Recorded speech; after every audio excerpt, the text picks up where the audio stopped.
Olá!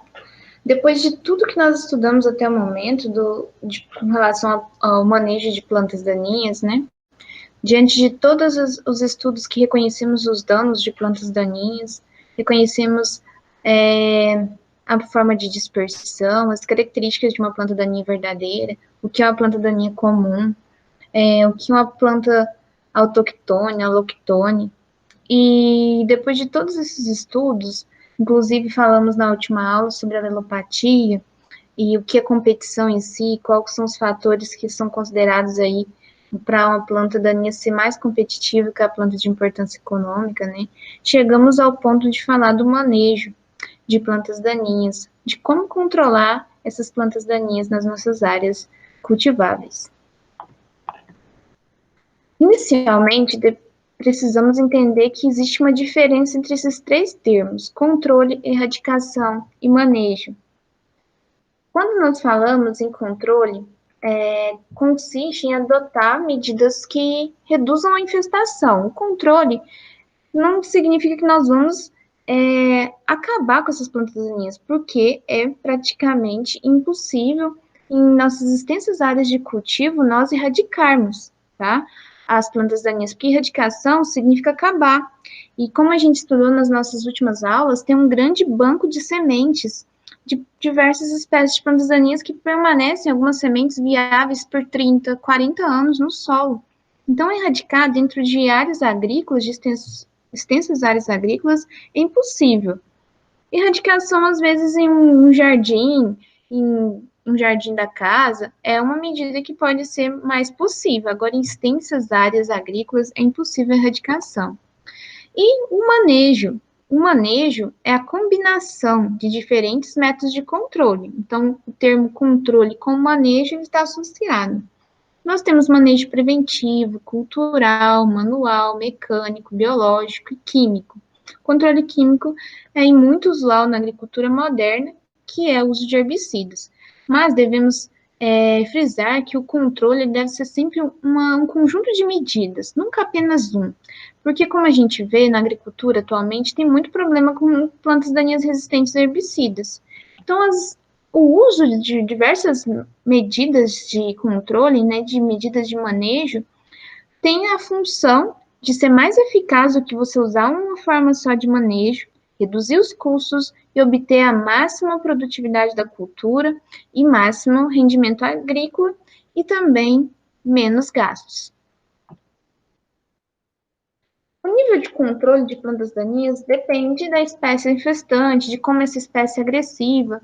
Mais importante, enfatizar que o controle das plantas daninhas deve ser feito sempre nas fases iniciais e sempre evitar fazer o controle depois que já está a planta adulta, a planta florescendo, que você vai gastar mais com herbicida e além de que depois que a planta já produziu sementes, você vai aumentar o banco de sementes, e vai ao longo do tempo continuar sendo um problema na sua área agricultável.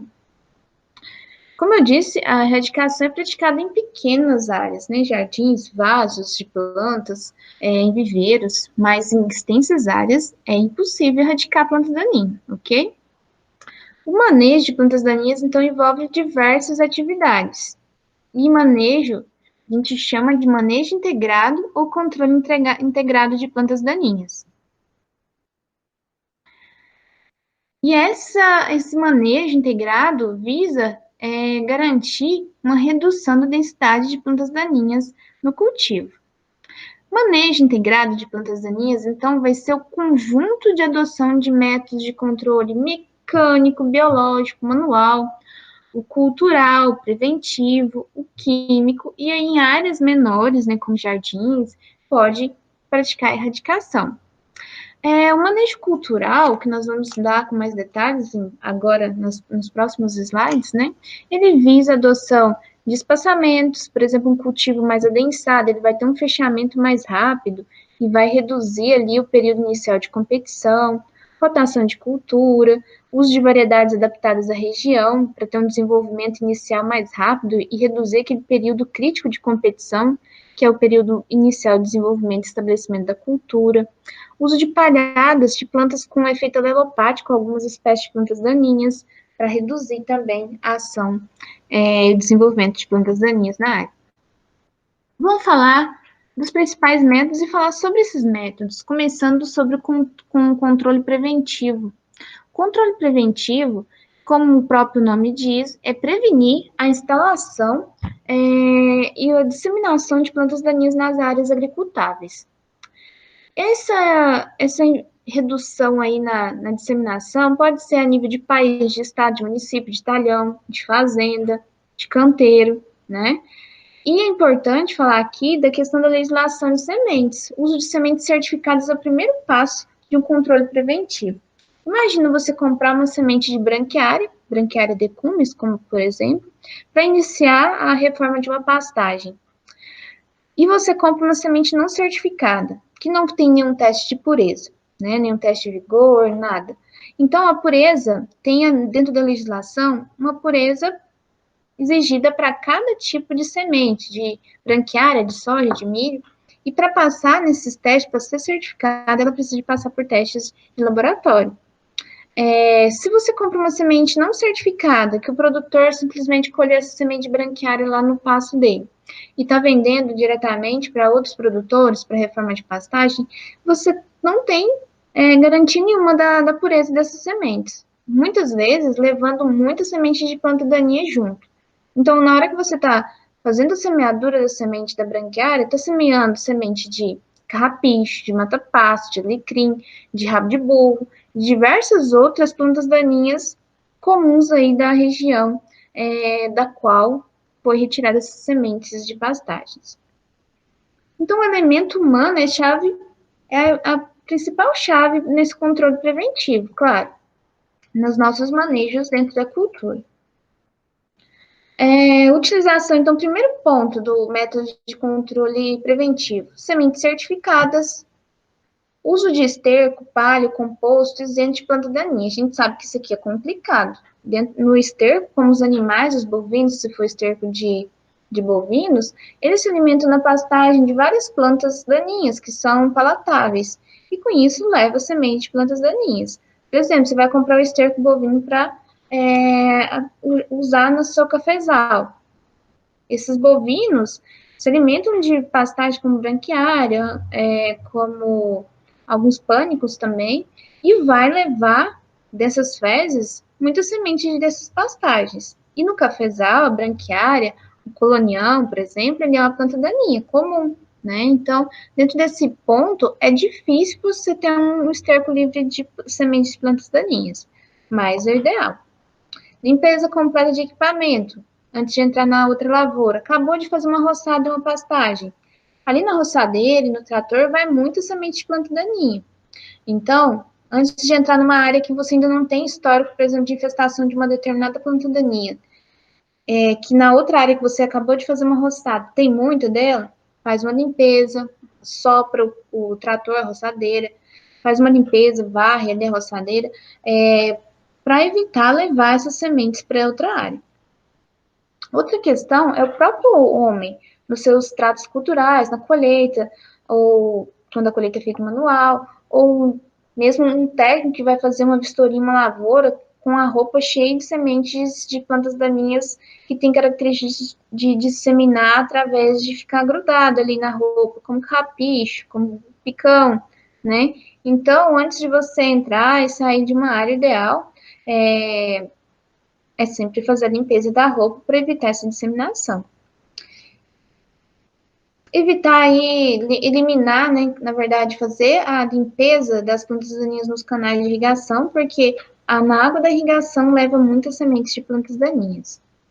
Quando estamos falando de prevenção, no caso de lavouras iniciadas com mudas, vamos falar um laranjal, ou um plantio aí de um pomar de manga, de goiaba, o ideal é sempre saquinhos, né, com as mudas, na hora que vão ser transplantadas, isentas de plantas daninhas, certo? Uso de quebra-ventos para fazer uma barreira de isolamento quanto à entrada de sementes que têm aquela característica de ser levadas pelo vento, a pneumocoria, sementes leves, aladas, né, plumosas.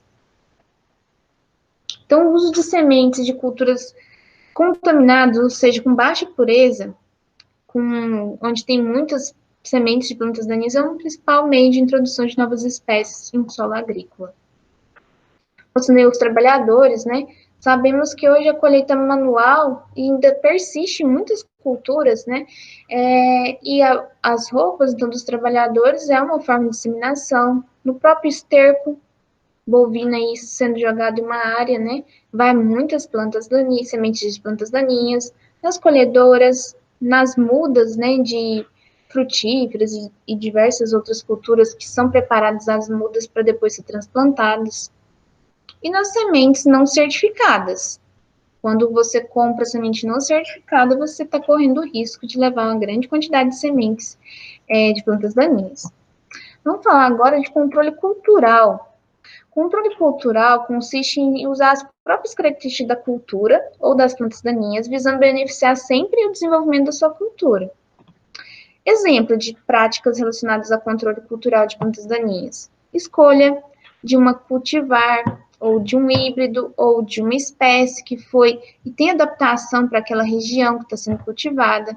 Quando você pega um catálogo de soja, por exemplo, de uma multinacional, você vai identificar que tem ali cultivares mais indicados para o centro-oeste, para o sudeste. Então, quando você faz o plantio de cultivares adaptados para a sua região, você está fazendo um controle cultural.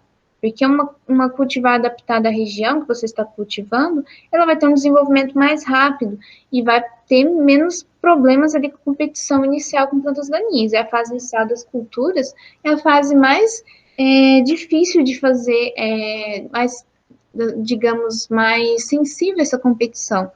A partir do momento que a planta de importância econômica cresce, faz o fechamento das linhas, você já tem um abafamento ali, redução da incidência de raios solares na parte de baixo ali, entre as plantas de importância econômica, você vai ter uma boa redução no desenvolvimento de plantas daninhas na área. Uso de sementes de boa qualidade, com bom vigor, com germinação, com boa pureza. Isso, como eu disse anteriormente, lá no controle preventivo, também é importante, porque você está levando sementes certificadas, garantindo que vai ter uma boa germinação, um bom vigor, essas plantas vão ter uma saída rápida, e isso vai também reduzir aquele período de competição inicial. Realizar a semeadura na época correta de determinada cultura, porque quando você cultiva, por exemplo, uma couve-flor, que é mais adaptada para o verão, mas você vai cultivar ela no inverno, o desenvolvimento dela não é para aquela época de cultivo. Então, o desenvolvimento vai ser mais lento, e isso é um prato cheio, entre aspas, né, para as plantas daninhas, porque elas vão se aproveitar dessa dificuldade da planta estar desenvolvendo naquela determinada época do ano para ter uma competição mais acirrada, você vai ter mais problema. Uso de populações mais adequadas, no stand, com adoção aí de espaçamentos entre linhas, mais adensado, se for o ideal também para o desenvolvimento da cultura, sempre considerando a produtividade. Quando você faz um adensamento maior entre as linhas, você vai reduzir, vai aumentar, na verdade, você vai reduzir o tempo de fechamento das entrelinhas e vai possibilitar um menor tempo de competição da planta daninha com a planta de importância econômica. Rotação de cultura. Você altera as características morfológicas e fisiológicas da planta cultivada. Dessa forma, você também vai quebrar ali o ciclo de algumas plantas daninhas. Por quê? Porque quando você cultiva uma planta de importância econômica de um porte maior, que faz um sombreamento ali mais rápido, e vai reduzir o desenvolvimento de plantas daninhas, influenciando na formação dessas plantas daninhas que poderiam dar mais semente. Outra questão, plantas de importância econômica tem muitas que têm efeito alelopático com relação a plantas daninhas. Além de ser considerado também que quando você faz a rotação de uma cultura, também tem diferença no uso de herbicidas, que vai ser uma questão aliada aí, né, o controle cultural com o químico, e sempre estão aliados, nisso é manejo integrado, de uma forma que vai também reduzir a seleção de plantas daninhas a herbicidas.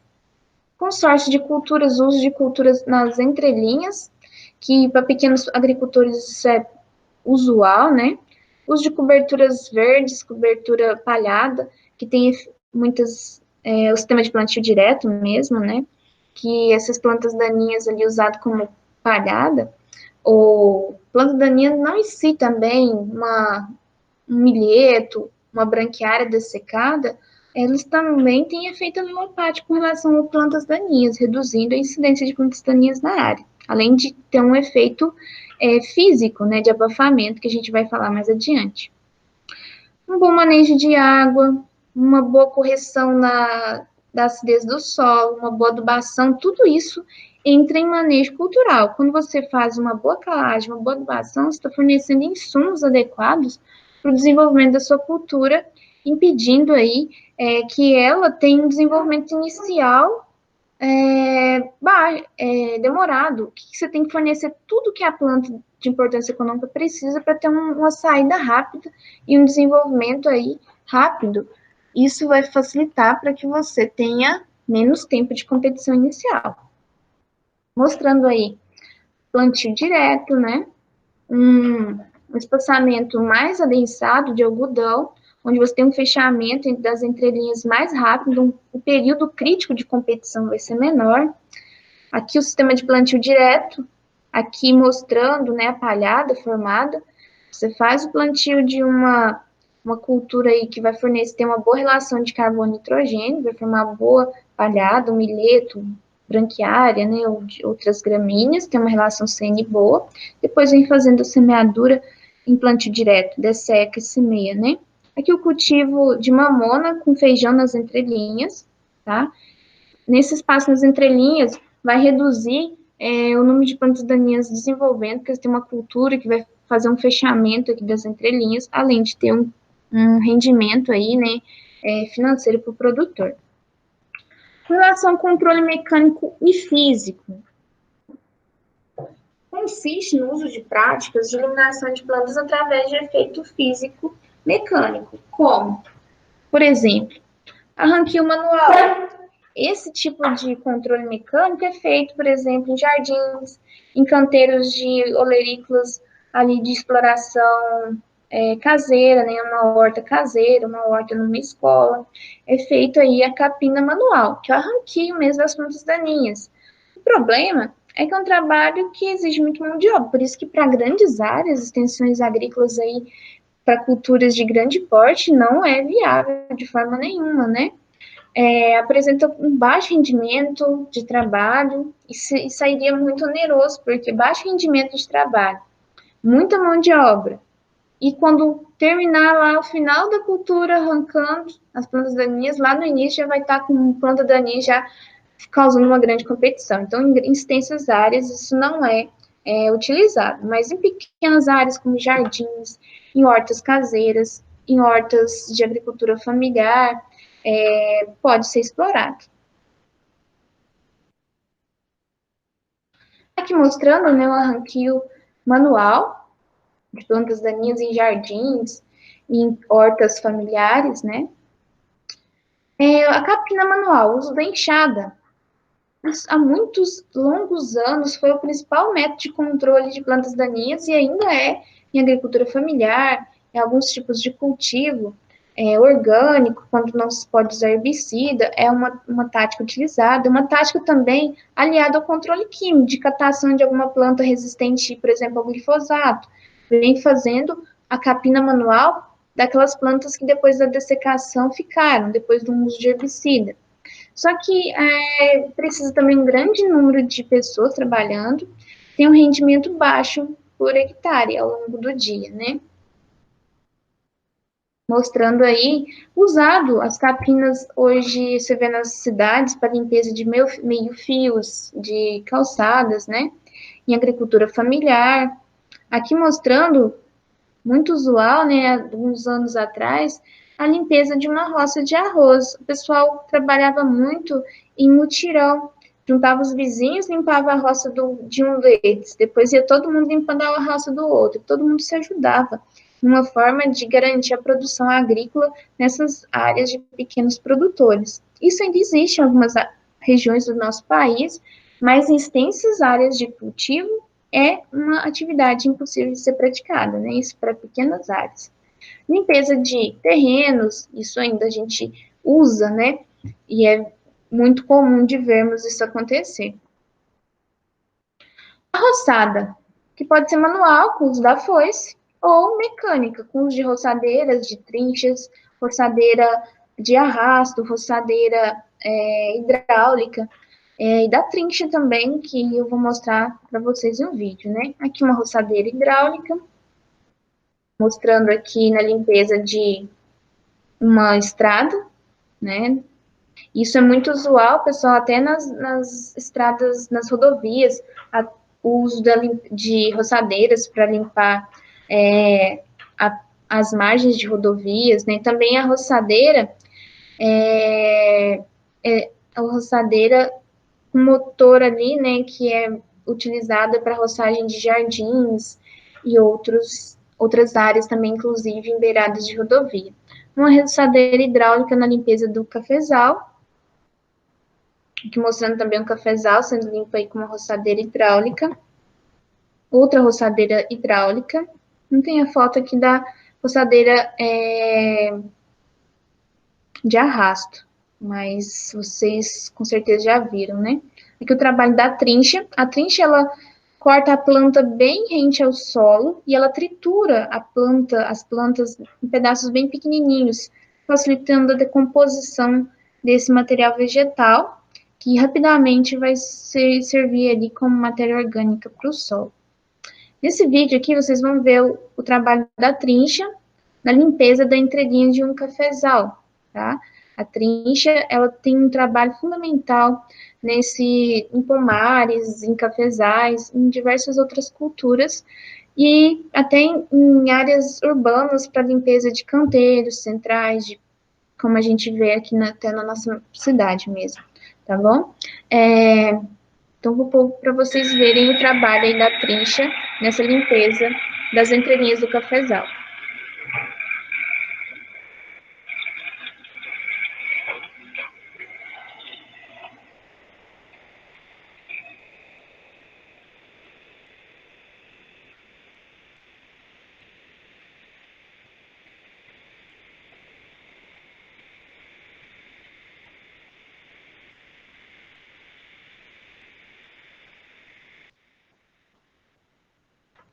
É importante salientar a limpeza entre as linhas do cafezal, é essencial fazer em todo o ciclo da cultura. Mas antes da colheita, onde muitos grãos caem na parte da saia do café, ou até mesmo na entrelinha, precisa de estar muito limpo essas entrelinhas para fazer a catação do café que cai, que ele também é vendido. Mesmo que é um preço menor, né? Mas ele tem sua importância econômica. Para isso, tem que estar com a área limpa. Não só uma questão de competição aí, porque debaixo da saia do café não nasce planta daninha, bem sombreado. Mas aqui uma questão também da própria, para facilitar a colheita, né? Para evitar perdas. Vamos falar agora do controle mecânico ou físico, né? E, na verdade, a cobertura do solo, que um deles é o mulching, né? É um controle físico. Usa-se o plástico, geralmente o plástico de coloração escura, né? Temos também o plástico que tem uma face branca, que é a face que fica em contato com o solo é escuro, mas ele é mais caro, ou plástico transparente. Mas para o mulching se usa o plástico preto, como vocês estão vendo aí na ilustração, no cultivo do morango, né? O mulching, ele vai formar uma barreira física entre o solo e a atmosfera. A planta daninha, ela pode até germinar, mas não tem contato nenhum com a luz solar, então ela vai morrer. Então, o mulching, além de ter muitas outras vantagens de economia de água de irrigação, tem o sistema de irrigação por gotejo aqui embaixo, né? Mas ele tem a vantagem de economizar com outros tipos de controle, né? Até o químico não é necessário, só nas entrelinhas, em alguns casos, né? Porque aqui não nasce planta daninha, tem essa barreira física. Além de, então, de economizar com água de irrigação, porque vai evitar a evaporação, né? E reduz a lixiviação de nutrientes do solo, porque a água vai ser só água de irrigação, não vai ter água da chuva, que vai muitas vezes, a água abundante das chuvas vai lixiviando para as camadas mais profundas do solo os nutrientes. Então, tem vários benefícios, mas aqui, falando de controle de plantas daninhas, é uma barreira física. Nós temos um mulching aqui em abacaxi, que inclusive na nossa região é muito utilizado. E uma das vantagens do abacaxi, além de controle de plantas daninhas, reduz o ciclo do abacaxi em até 4 meses. Então, é o abacaxi pérola que colheria com 18 meses depois de plantar as mudas, colhe com 14 meses, frutos mais pesados e tem sido muito utilizado, usando o plástico preto. Nessa imagem aqui, usando que tem já implementos para colocação do plástico nas áreas. E aqui o cultivo de pimentão está sendo bem adotado também em muitas olerícolas, tomate, alface, diversas outras. Vamos falar agora do controle de plantas daninhas usando aí implementos que podem ser de tração animal ou tração pelo trator, como o arado, como a grade, né, que fazem o método de preparação do solo convencional, que é uma das formas aí principais de controle de plantas daninhas no preparo convencional do solo. Vai ocasionar o rompimento da raiz com a parte do solo, que vai movimentar esse solo quando você usa um arado, uma grade, enterra pequenas plantas, então morte por sufocação, corte da planta abaixo da gema de crescimento, matando essa planta. Então, o controle com os de arado e grade são os mais efetivos para plantas daninhas anuais, sob condições de calor e solo seco, é o ideal para matar. Se você faz uma gradagem com solo úmido, se tem muitas gramíneas como branquiária, ela não vai morrer com facilidade, né? Você vai estar movimentando, ela vai brotar de novo. Então, o ideal é você fazer uma gradagem, pegar uns 2, 3 dias de sol intenso, e aí a planta daninha você vai ter um bom controle efetivo. Então, como eu disse, se você faz uma gradagem, uma aração com solo úmido, vai ter muita rebrota de planta daninha. Mas, claro, faz uma aração bem feita. Depois de alguns dias, faz uma gradagem pesada. E aí, pegando uns dias de sol, você vai ter um sucesso no controle de plantas daninhas. Dessa forma mecanizada, usando arado e grade, né? O controle mecânico ele vai melhorar também a aeração das raízes, a vida microbiana do solo, então para a cultura é muito importante, entrando até com uma forma cultural, quando você melhora o solo, a característica do solo, você vai melhorar o desenvolvimento da planta de importância econômica, né? E nós temos tipos básicos de cultivadores, né? Os cultivadores, nós vamos mostrar um vídeo, muito utilizado para canavial, para milho, né? Quando esse sistema de cultivo convencional, para sistema de plantio direto, não vai se utilizar, porque não tem revolvimento do solo, né? Temos enxada fixa, enxada rotativa de arrasto. Vou mostrar aí alguns tipos. Diversos tipos de cultivadores aqui de tração animal e tratorizado. Esse, só uma ilustração, é um cultivador de tração animal. Muitos proprietários de fazendas antigamente usavam aí o boi para tracionar esse cultivador, limpando aí 4 linhas de cultivo de milho, de arroz, onde essas enxadas aqui, elas são adaptadas, elas podem ser alteradas de acordo com o espaçamento das linhas de cultivo. Faz aí, então, a movimentação para adaptar as linhas de cultivo. Aqui mostrando o cultivador com arrasto aí pelo trator, né? Aqui esse cultivador, que ele diferentemente de vir atrás aqui do trator, mostrando aí no cinquentinha, né? É um cultivador que é colocado aqui no meio do trator, ele é fixado, e ele é importante para fazer a limpeza nas entrelinhas de culturas como feijão, batata, né? Aqui um cultivador de arrasto animal também, tração usava muitos cavalos, até boi, né? Um cultivador hidráulico de enxada para cereais como arroz, um cultivador aí de também tração animal. Cultivador aqui de tração animal, esse aqui é um cultivador, um motocultivador. Você compra esse implemento, né, e você compra esse micro trator e compra os implementos. Aqui tem um sistema de enxadas rotativas.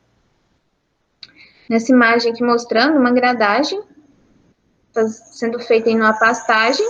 Quando você tem uma pastagem, por exemplo, muito degradada, para fazer renovação, é importante fazer uma gradagem pesada, às vezes até uma aração antes, né, dependendo do caso, mas aí fazer uma gradagem pesada, onde vai ter o revolvimento das raízes, o corte de raízes de plantas daninhas, para depois fazer a calagem.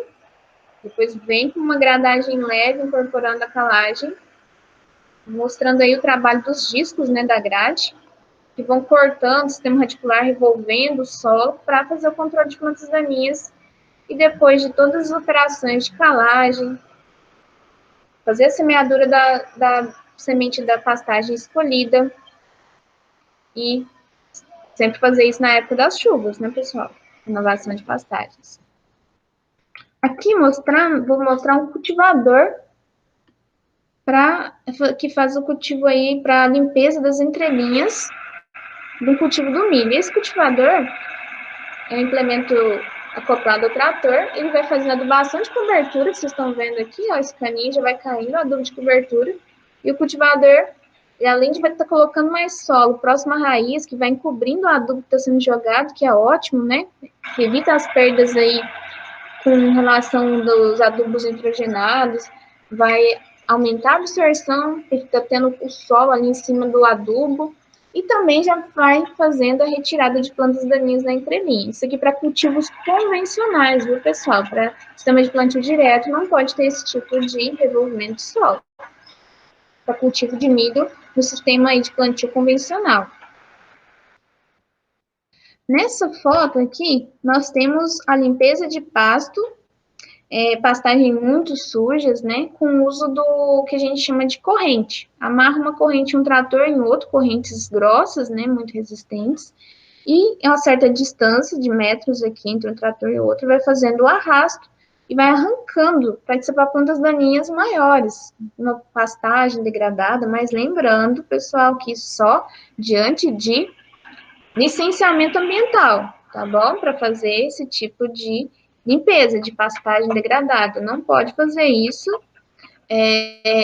nunca sem uma licença ambiental, ok? Porque senão são multas pesadas e sanções legais.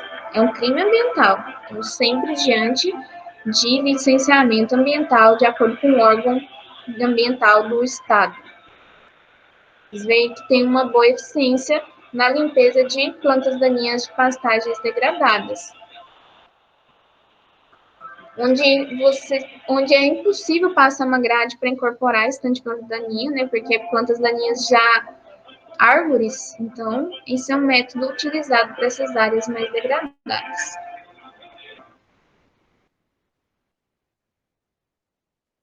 Esse é um método que, na verdade, você não vai ver muito na prática, né? Mas são testes experimentais e tem esses implementos que eu vou mostrar para vocês que é para matar as plantas daninhas com choque, tá? Mas aí tem outros métodos, radiação, ultrassom, que é em caráter experimental, inundação, que é alagamento das áreas, que isso é pouco viável, né? Só em casos de culturas como arroz irrigado pode ser utilizado, mas nas nossas áreas de cultivo normal, isso é inviável pela quantidade de água exigida, pela estrutura, pelo nivelamento dos terrenos, que se você joga água, se for um terreno desnivelado, vai correr tudo para a parte mais baixa, né? A queima de plantas daninhas, mas isso aqui também é importante frisar que colocar fogo é crime ambiental, tá? Então tem que ter cuidado com isso aqui. Essa é a capina elétrica, que é um método utilizado, isso aqui é um implemento que ele vai descarregando aí uma grande carga elétrica, uma descarga elétrica sobre as plantas daninhas e ocasionando a morte delas. É o eletroherb, tá? O eletroherb que é um implemento aí de controle de plantas daninhas por descarga elétrica.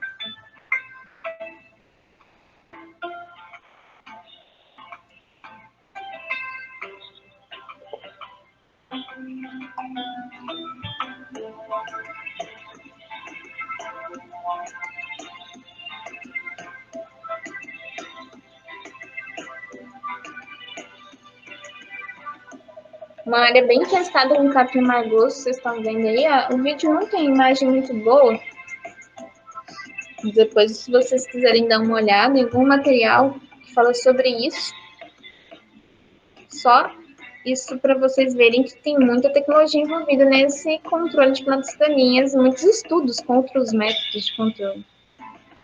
Então, aí vai tendo uma descarga elétrica, tem que ir rente ao solo para ter o contato com as plantas daninhas. Um choque elétrico forte para se realizar a mortalidade dessas plantas daninhas que têm o contato com esse choque elétrico. Aqui, depois de alguns dias, ó, tem um cafezal, ó, um dia antes da aplicação, como estava a entrelinha do cafezal. Um dia depois, parece que passou um glifosato, né? Tá todo dessecado. E é um método muito limpo, né? Você não tem nenhum resíduo, então ambientalmente muito bom. 12 dias depois da aplicação, totalmente dessecado. Então, a testemunha como está, 12 dias depois, né? Olha aqui como está a área que fez a aplicação desse método de controle por descarga elétrica. O controle biológico, pessoal. Controle biológico é quando você usa de organismos, de outros organismos, para realizar o controle de um determinado organismo. Quando a gente fala de controle biológico de planta daninha, é um inseto praga que causa desfolha e alimenta de parte da folha, ou do caule, ou dos frutos, ou das sementes de uma planta daninha, vai reduzir, vai causar ali um dano, e é uma forma de controle biológico. Uma doença causada aí por um fungo, uma bactéria, uma planta daninha, uma forma de controle biológico.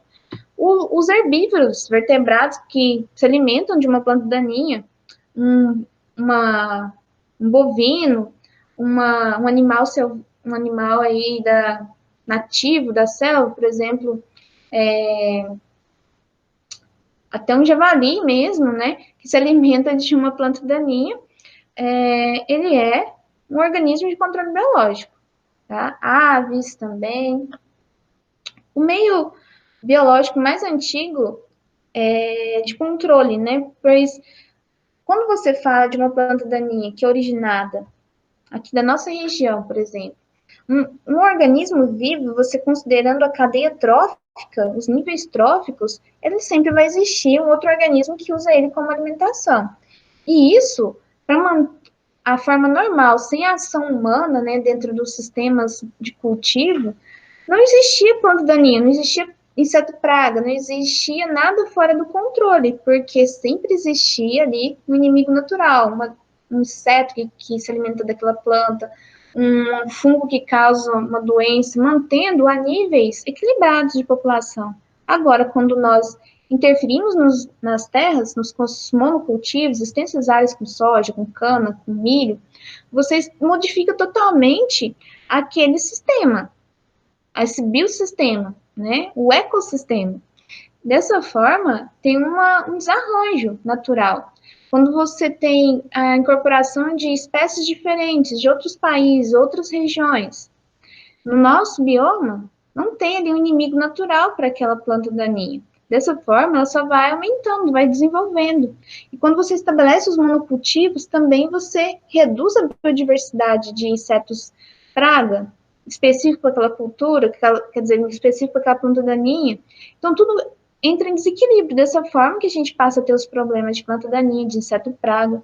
E dessa forma, o controle biológico é a forma natural de ter um controle, uma regulação de população dentro de qualquer ecossistema. Então, o controle biológico não é erradicar, é manter baixa população. E a gente vai estudar esse controle biológico em inseto com bastante exemplos de sucesso, né? Quando a gente estiver estudando na parte de entomologia. Aqui alguns exemplos, ó, de controle biológico de plantas daninhas. Aguapé. Tem os insetos, né, agente de controle aqui, um besouro, né, o Neochitia bruxi. Os adultos e larvas se alimentam da planta. É um agente de controle biológico. Ó, vamos olhar outro exemplo. Da tiririca. Tem um fungo, Dactylaria higiense. Ele causa doença na planta de tiririca. É um agente de controle biológico. Aguapé. Um fungo, Alternaria alternata. causa doença na planta, é um agente de controle biológico. A malva, um fungo, Myrtecium verrucaria, causa doença na planta, é um agente de controle biológico, certo? Só para exemplificar. De todos esses controles, o último que a gente vai falar, controle químico, que é o uso de herbicidas. Isso aqui nós vamos ter várias aulas falando sobre herbicidologia. Então, aqui eu vou só falar o que é. Controle químico é o uso de herbicidas. Controle de plantas daninhas com o uso de produtos químicos.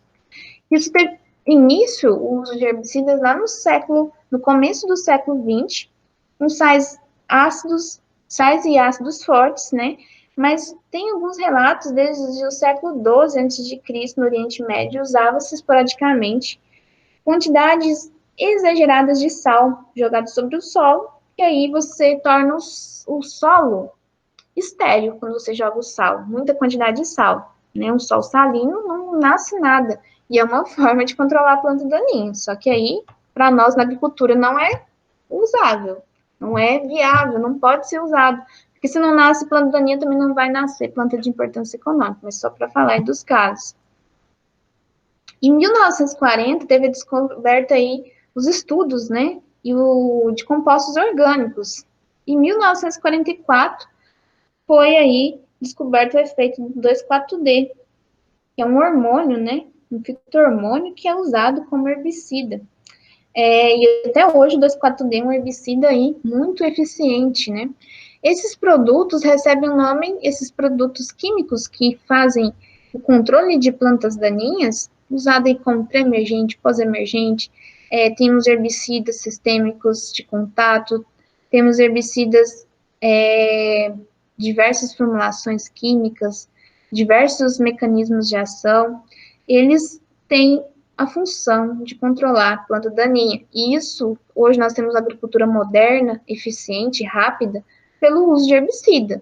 Nós temos sistema de plantio direto, que é plantio sobre palhada, porque nós temos os herbicidas, né? O glifosato é muito utilizado no sistema de plantio direto. Aqui, só para a gente finalizar nossa aula, um vídeo sobre mecanismos de ação. Mecanismos de ação de herbicidas, tá? Estratégias de manejo. Ou seja, usar herbicidas com diferentes mecanismos de ação. Entre eles estão inibidores da ACCA. Esse é um vídeo de uma empresa multinacional, tá? Está disponível no YouTube também. Inibidores do fotossistema 1.